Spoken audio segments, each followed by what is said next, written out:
Hello guys, कैसे हैं आप सब। आई होप कि आप सब बिल्कुल ठीक होंगे एंड सेफ होंगे। तो चलिए हम अपनी स्टोरी को स्टार्ट करते हैं। सो गाइस, ये इस स्टोरी का लास्ट पार्ट होने वाला है। इसके बाद हम लोग कुछ ही दिनों में मिलेंगे एक न्यू स्टोरी के साथ। तब तक आप लोग मुझे कमेंट करके ज़रूर बताइएगा आप कैसी स्टोरी चाहेंगे नेक्स्ट, शानवांग या फिर वांगशन। जो आप लोग बोलेंगे कमेंट में मैं वही लेकर आऊँगी। और हाँ, कमेंट करना मत भूलिएगा। तो चलिए स्टोरी का लास्ट पार्ट स्टार्ट करते हैं। विंग ने सबकी हालत ख़राब कर दी थी। उसने सबसे अपना रिवेंज ले लिया था। शू यांग, सोंग लैन, जियांग चैंग, लैन चैन, वेनिंग, सबकी हालत बहुत ख़राब हो गई थी। सबके चेहरे बहुत ज़्यादा डरावने लग रहे थे और सब लोग विंग के रूम के बाहर फैल पसर के सो रहे थे। सो भी नहीं रहे थे वो लोग, बस बैठे हुए थे पिलोज़ को लेकर। वेनिंग विंग के उठने के बाद अपने रूम की तरफ भागता है और विंग से चिल्लाते हुए कहता है, मेरे फ़ोन का अलार्म बंद कर देना और पासवर्ड भी ठीक कर देना विंग। वेनिंग खांसता हुआ वहाँ से चला जाता है और बाकी सब लोग भी उठकर अपने अपने रूम्स में चले जाते हैं।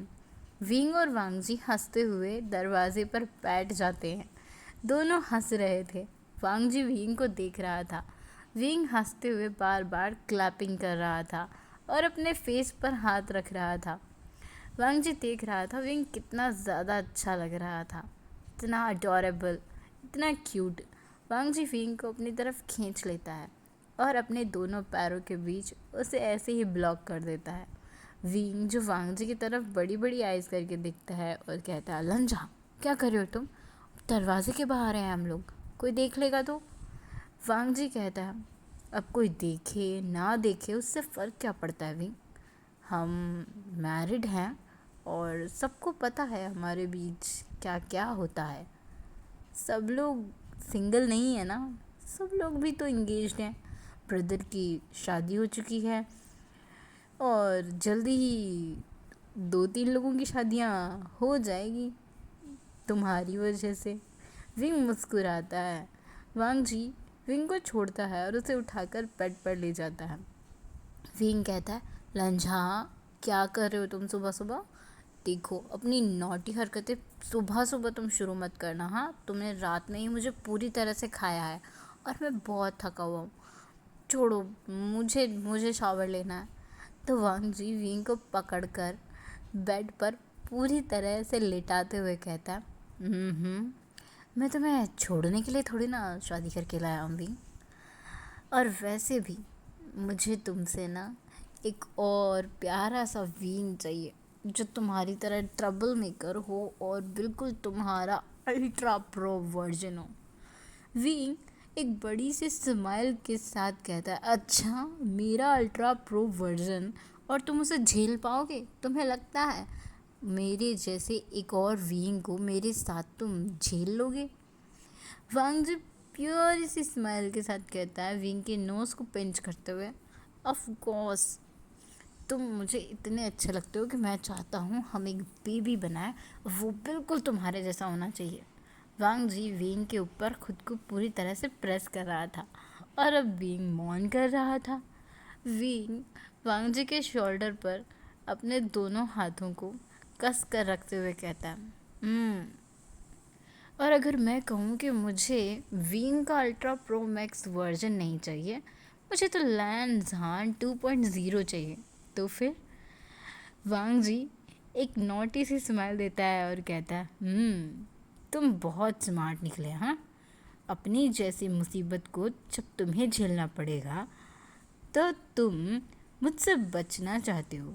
अपने आप को, अपने अल्ट्रा वर्जन को तुम सह नहीं सकते, इसीलिए तुम्हें वांगजी चाहिए 2.0। हाँ, वांगजी विंग की शर्ट ओपन करने लगता है और उसके नेक पर किसेस करने लगता है। विंग जो बहुत ज़्यादा मौन कर रहा था वो वांगजी से कहता है, लंझा रुक जाओ ना, तुम क्या कर रहे हो, मैं पहले ही बहुत थका हुआ हूँ। वांग जी विंग की एक भी बात नहीं सुनता और वो वहीं विंग के साथ बहुत ही ब्रूटली किस करने लगता है। विंग की पूरे क्लोथ्स एक बार फिर से उतर चुके थे और विंग शेमलेसली बस मौन कर रहा था लांझान के नाम से। विंग बहुत स्माइल कर रहा था क्योंकि वांग जी विंग के टमी पर किसेस करते हुए कह रहा था, चाहे विंग का अल्ट्रा प्रो मैक्स वर्जन हो या लानजान 2.0, पर मुझे तो तुमसे एक बेबी अभी की अभी चाहिए और मैं अभी बेबी बनाने वाला हूँ। विंग ज़ोर ज़ोर से हंस रहा था और वांग जी अपनी बेशरम भरी हरकतें बंद नहीं कर रहा था।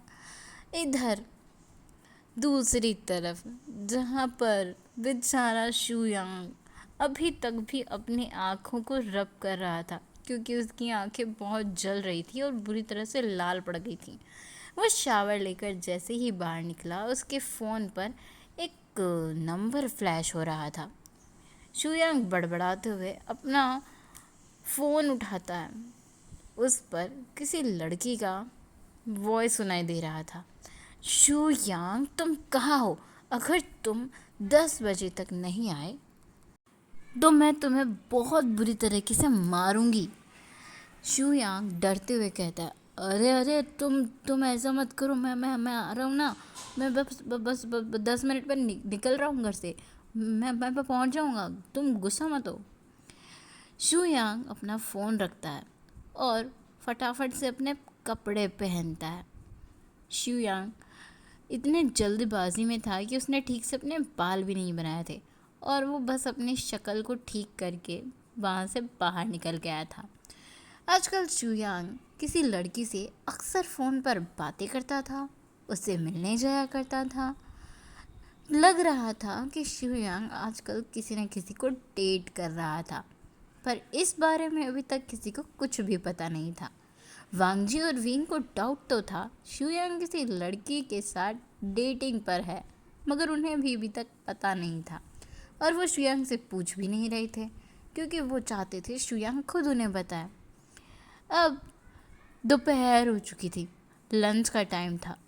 लंच रेडी हो चुका था, सर्वेंट्स लंच सर्व कर रहे थे और सब लोग लंच टेबल पर बैठे हुए थे लंच करने के लिए, पर वहाँ पर 3 लोग मिसिंग थे। पहला तो शुयांग और दूसरे हमारे वांगशान। वांगशान अपने रूम में घोड़े बेचकर सो रहे थे क्योंकि वांग जी की हरकतों की वजह से एक बार फिर से विंग थक गया था और विंग को इतना ज़्यादा थकान हो गई थी कि वो सो गया था। जब वांग जी शांत हुआ और विंग से अलग हुआ तो उसने देखा उसका लिटिल सा डेंजरस ओमेगा घोड़े बेचकर सो चुका है। तो वांग जी भी वहीं दोनों के ऊपर ब्लैंकेट डालकर सो जाता है। शिचैन और जियांग चैंग दोनों मुस्कुरा रहे थे, उन्हें पता था ये दोनों क्या कर रहे थे इतनी देर। यहाँ पर सोंगलैन और शाओ शिंगचैन दोनों बैठकर लंच कर रहे थे। तभी शिंगचैन कहता है, सोंगलान ये बींग कहाँ है और मिस्टर लैन वांग जी वो कहाँ है, वो भी नहीं दिख रहे हैं। क्या बात है, आजकल विंग अपने रूम से बाहर ही नहीं निकलता। तभी वांग जी और विंग दोनों ऊपर से नीचे आते हुए दिखाई देते हैं। लैन शिचैन कहते हैं, वो देखो वो आ रहा तुम्हारा विंग और उसके हस्बैंड। जियांग चैंग अपनी हंसी दबाने लगता है और सोंग लैन और शिंगचैन उन दोनों की तरफ देखते हैं। वांग जी विंग के पीठ पर अपना हाथ रखे हुए था और उसके एक हाथ को अपने हाथ में पकड़े हुए था क्योंकि विंग को चलने में बहुत दर्द हो रहा था। विंग का पूरा फेस रेड हो चुका था, बट वांग जी के फेस पर कोई भी एक्सप्रेशन नहीं था। वांग जी विंग को नीचे ला रहा था और विंग गुस्से में वांग जी को गालियां दे रहा था। जान जान, मैं तुम्हारा मर्डर कर दूंगा, तुम्हारी वजह से मेरी पीठ में बहुत दर्द हो रहा है और तुम्हें पता है मुझे मेरी लोअर बॉडी बिल्कुल भी फील नहीं हो रही है। तुम सच में ना बीस्ट हो एक नंबर के।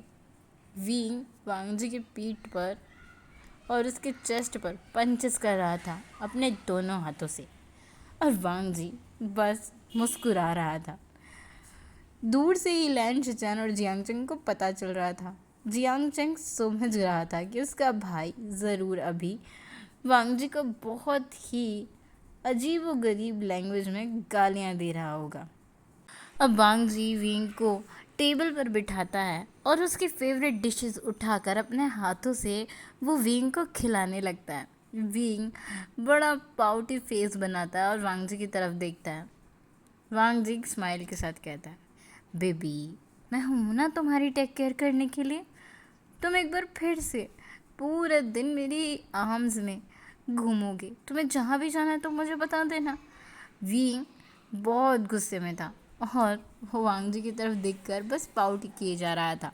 अब वांग जी उसे खाना खिलाने लगता है अपने हाथों से और विंग को बहुत अच्छा लग रहा था वांग जी की इस तरीके से उसकी केयर करना। वांग जी ने विंग को नीचे टेबल पर भी नहीं बिठाया था बल्कि अपनी गोद में बिठाया हुआ था और सब लोग उन दोनों को देख रहे थे। लैन चचन अपने भाई की इन शेमलेस हरकतों को देखकर बहुत ज़्यादा हैरान हो चुके थे। उनका भाई जो कभी किसी से सीधे मुंह बात नहीं करता था और बात करना तो दूर, वो किसी की तरफ देखता तक नहीं था, अब वो विंग से शादी करने और विंग से प्यार करने के बाद इतना बदल गया है कि उसे दुनिया की कोई फ़र्क ही नहीं पड़ता। उसे किसी की कोई परवाह ही नहीं है कि लोग उसे देख रहे हैं। उसका लिटिल ब्रदर इतना शेमलेस हो सकता है, ये खुद मैन चैन ने नहीं सोचा था। खुद तो वांगजी भी ये नहीं जानता था कि वो कितना बदल चुका है विंग के आने के बाद। उसके उठने बैठने का तरीका, बात करने का तरीका, हेयर स्टाइल बनाने का तरीका, सब कुछ तो विंग के मर्जी से होने लगा था। अब तो विंग वांगजी के ऊपर इतने ज़्यादा हुक्म चलाने लगा था कि वांगजी किस दिन क्या पहनेगा ये भी विंग डिसाइड करने लगा था। और इससे दो लोग बहुत रिलीफ फील कर रहे थे, वो थे सोंगलैन और शुयांग, क्योंकि हमेशा ही वांगजी के कपड़े उन लोगों को सेलेक्ट करने पड़ते थे। वांगजी के उठने से पहले उन लोगों को आकर वांगजी के लिए सब कुछ प्रिपेयर करना होता था। ऑफिस के डॉक्यूमेंट्स, वांगजी ऑफिस में क्या पहन के जाने वाला है, ये सब काम उन दोनों के हुआ करते थे और दोनों ही बहुत ज़्यादा परेशान हो जाया करते थे। वक्त ऐसे ही बीतता रहता है और एक दिन विंग, जिसकी तबीयत ठीक नहीं थी, विंग पूरा सुबह जब से उठा तब से लेकर वॉमिट कर रहा था और अब शाम को भी विंग वॉमिट ही कर रहा था। जब वांगजी ऑफिस से घर आया तब उसे सर्वेंट से पता चला और वांगजी जब रूम में गया तब भी विंग वॉमिट कर रहा था। वांगजी परेशान हो गया था। वो विंग को वॉमिट करने में पहले हेल्प करता है, फिर उसे क्लीन करके बाहर लाता है और डॉक्टर को बुलाने के लिए विंग से कह देता है। विंग पहले मना कर रहा था बट वांगजी उसकी एक नहीं सुनता और वो अपने फैमिली डॉक्टर को बुला लेता है, जिसके बाद वांगजी को पता चलता है वो पेरेंट्स बनने वाले हैं। और विंग जो इस बात को सुनकर बहुत ज़्यादा शॉक में चला गया था, क्योंकि अभी उसकी स्टडीज़ कंप्लीट नहीं हुई थी, अभी उसे जॉब करनी थी और इतना जल्दी प्रेगनेंसी। बट कुछ देर बाद ही विंग रिलैक्स हो जाता है और वो बड़ी सी स्माइल देते हुए लंजा को हक करते हुए कहता है, लंजा हम पेरेंट्स बनने वाले हैं, जल्दी हमारे पास एक छोटा सा विंग या फिर एक वांगजी आएगा। वांगजी भी बहुत स्माइल कर रहा था, वो खुश हो गया था कि विंग बेबी रखना चाहता है। वांगजी विंग को बेबी के लिए फोर्स नहीं करता बट वो इस बेबी को खुद भी रखना चाहता था। वांगजी विंग को किस करता है, एक डीप किस, और उसके बाद विंग से कहता है, मैं तुम्हारा बहुत अच्छे से ख्याल रखूँगा और आज के बाद तुम्हें कोई काम करने की ज़रूरत नहीं है, तुम्हारे सारे काम करने के लिए मैं एक एक सर्वेंट अपॉइंट कर दूँगा। ऐसे ही वक्त बीत जाता है, सब लोग बहुत खुश थे। विंग की प्रेगनेंसी में उसकी बहुत केयर की जा रही थी और जल्दी ही विंग और वांगजी को एक लिटिल बेबी होता है जो बिल्कुल वांगजी जैसा था। विंग कहता है, तो देखा तुमने रंजा, मैं जीता। मैंने कहा था ना मुझे एक लांझान 2.0 चाहिए, ये है मेरा लांझान 2.0। विंग अपने बेबी के नोज़ से अपने नोज़ को रब कर रहा था। विंग की डिलीवरी के टाइम वांगजी बहुत ज़्यादा डर गया था और फर्स्ट टाइम लोगों ने वांगजी को रोते हुए भी देखा था। जब विंग डिलीवरी के लिए अंदर ऑपरेशन थिएटर में गया था तो वांगजी की हालत बहुत ख़राब थी। वांगजी को संभालने के लिए चार लोग लग गए थे, लैन चचैन, शू यांग, शिंग चैन, सोंग लैन। सब लोग मिलकर वांगजी को संभाल रहे थे और वहाँ विंग के साथ मैडम लैन दोनों अंदर थे। मैडम लैन खुश थी अपने पोते के आने से। विंग के प्रेगनेंसी के न्यूज़ से मैडम लैन भी बदल गई थी। मिस्टर लैन और मिसेस लैन विंग के साथ ही रहने लगे थे, विंग का ख्याल भी रखने लगे थे और वो वांगजी से माफ़ी भी मांग चुके थे। वांगजी और विंग की इस बेबी ने उनकी लाइफ को कंप्लीट कर दिया था और ये है इस स्टोरी की हैप्पी एंडिंग। सो बाय बाय।